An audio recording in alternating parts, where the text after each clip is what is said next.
Good morning, teachers and students. My name is Destiny Perez. And I'm Matthew Albert. Today is Friday, February 18th, and Mass TV starts now. On today's episode of Mass TV, Chelsea Asare talks everything college tour, as well as the opportunity to Mass's future grads.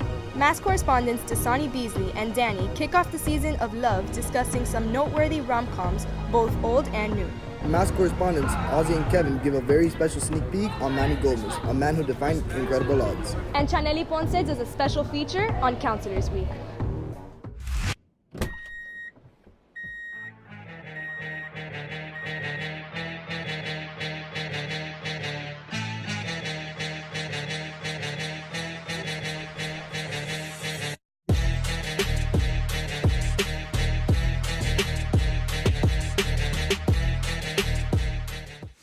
Here's Chelsea Asare with a little bit of college talk and discussing opportunities for Mass students after they graduate.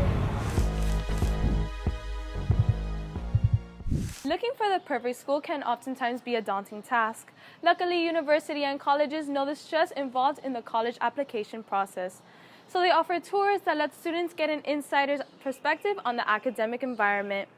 Our sophomores and juniors got a first-hand experience at FIU and FAU to determine some of the qualities that are essential in their dream school. Sometimes kids don't have an opportunity to get out to the college campus. To me, the earlier that you're exposed to being on a college campus, listening to what the admissions requirements are, looking at the campus life. For some go just because they want to see and they want to go out with their, be with their friends. Some kids are really looking at the different programs. They're asking questions. Students are given the chance to witness the spirit and academics each school has to offer. They can spend a day immersed in life of the average college student. What I learned about going to these colleges is basically all the requirements that I'm going to need when I finally get to college. I had the opportunity to look at all the different environments and the people that go to those schools, and everything was kind of chill, not anything like high school. So I'm going to be set in my senior year. To me, the more that they can visit the different campuses that they feel that they would like to apply to, gives them an opportunity to see, do I fit here? Can I see myself there for the next 4 years? Mass offers a variety of resources to assist in the college enrollment process, in hopes that by simplifying the process, students will not be deterred when applying to the college, no matter what the demands. I'm Chelsea Asare, signing off for Mass TV.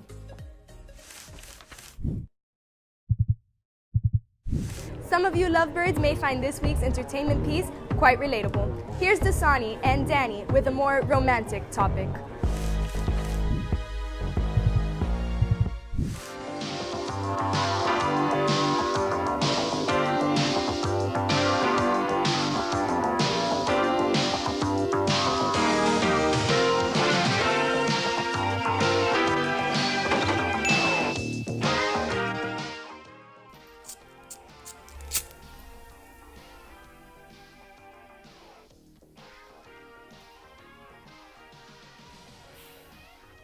Romantic comedies like this one are the comfort food of the movie world. Sure, the plots may be predictable at times, and the endings are typically too good to be true, but putting on a rom-com that you can quote from start to finish is like wrapping yourself in your favorite blanket.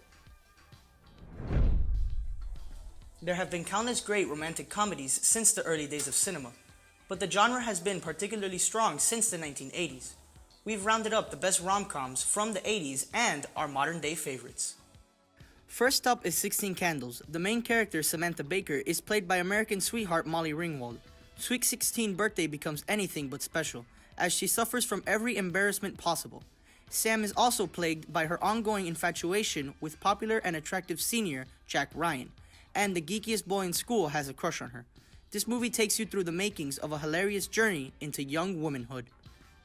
Although the culture of rom-coms have changed over the years, there are some notable contemporary ones that are restoring viewers' faith in the genre. One example is the Netflix original, To All the Boys I've Loved Before.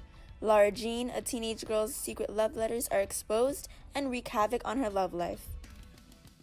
Romantic comedies in the 70s, 80s, and 90s don't look and feel the same way as modern romantic comedies do now. We asked Mr. and Mrs. Quintana how romantic comedies have changed over time. Hi, I'm Mrs. Quintana. And I'm Ozzy Quintana. And we've been together for 20 years. I like romantic comedies above any other kind of movie. Your favorite 80s is romantic comedy is Can't Buy Me Love.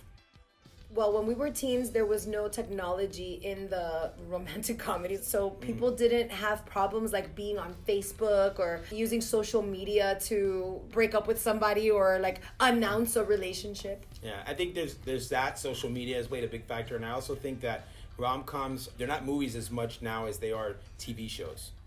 Watching a romantic comedy alone is not the same as watching one with a significant other. We asked young couple Albert Mirabal and Annabella Dovale what romantic comedies bring them together. Hi, my name is Albert Mirabal. And I'm Annabella Dovale. We've been together for about 3 months now. We've watched To All the Boys I've Loved Before, The Kissing Booth, Clueless, How to Lose a Guy in 10 Days. Those are the ones I can remember like right now. I don't know, like the cute things that sometimes like the couples do together. It's like kind of like an awe moment. We'll be sitting next to each other and like they'll do something cute and I'll be like, that's cute. I like that. I don't know, little things like that.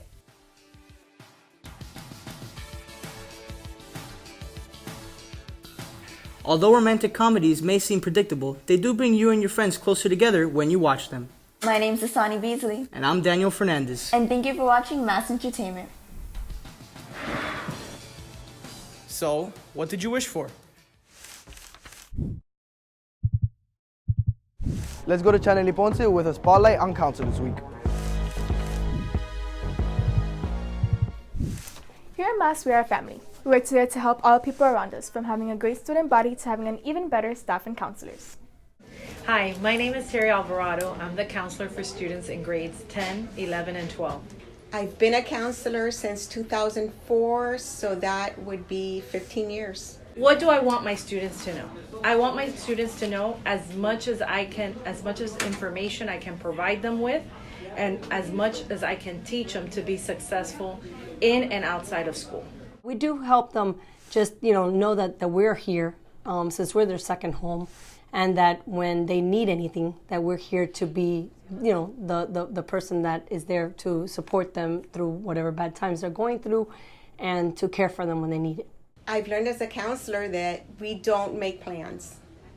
We're not like teachers that have a lesson plan and you follow it every day. Every day is different. So I've learned every day is a surprise. My goals as a school counselor is to touch as many lives as I can so that I make it important for students to feel that if they have an issue, they have a concern, that I'm open enough that they can come and speak to me and help as many students as I can. I love the kids. I love coming to work every day and just, learning new things about the kids. When you see a child that came in 6th grade and now the child is in 9th and 10th and you see how different they are and how much they've grown and how much they've matured, that makes my job a beautiful place to be, right? Something beautiful to work in. We would like to give a special thank you to all the hardworking counselors here at Mass. My name is Chaneli Ponce, signing out.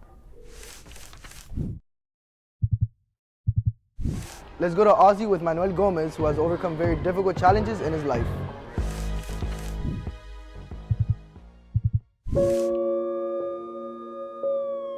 On the fateful morning of January 15, 2006, Manuel Gomez was preparing for his duties as a mounted patrol officer. Just moments before the commencement of the Three Kings Parade in the heart of Miami, Little Havana, the unthinkable happened. Your life changes in seconds. Little did Officer Gomez know his life was going to change forever. I was ready to get on my horse, and he spooked, and I lost balance, and I fell off the horse, and I hit my head with the concrete. Instantly, I lost all the movements of my body. They were ready to operate me, and at that time, fortunately, 2 weeks ago, Rider Trauma from Jackson received a machine that's called the equipment of hyperthenia.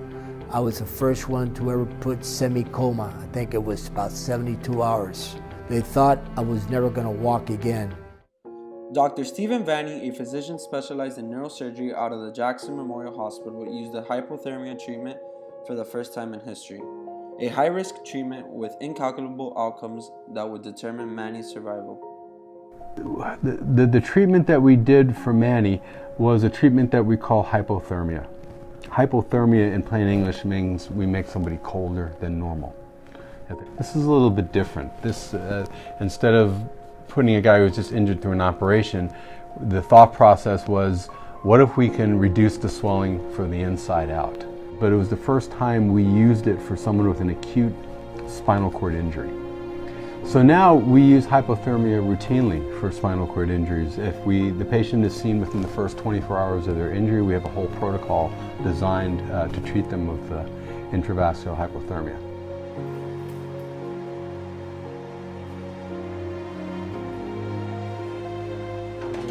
I even cried at night because you lose everything.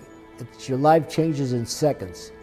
I still, sometimes I fall down, I get back up and walk. Your life changes completely. But in life, when even you're down, you got to keep on, because there's always a light at the end of the tunnel. Courage, hope, and strength are all words that can be used to describe Officer Gomez. Defying all the odds stacked against him, Manny Gomez is blessed to walk again. He pioneered what was once a procedure trial that has now become an industry standard. Manny Gomez truly is a walking miracle.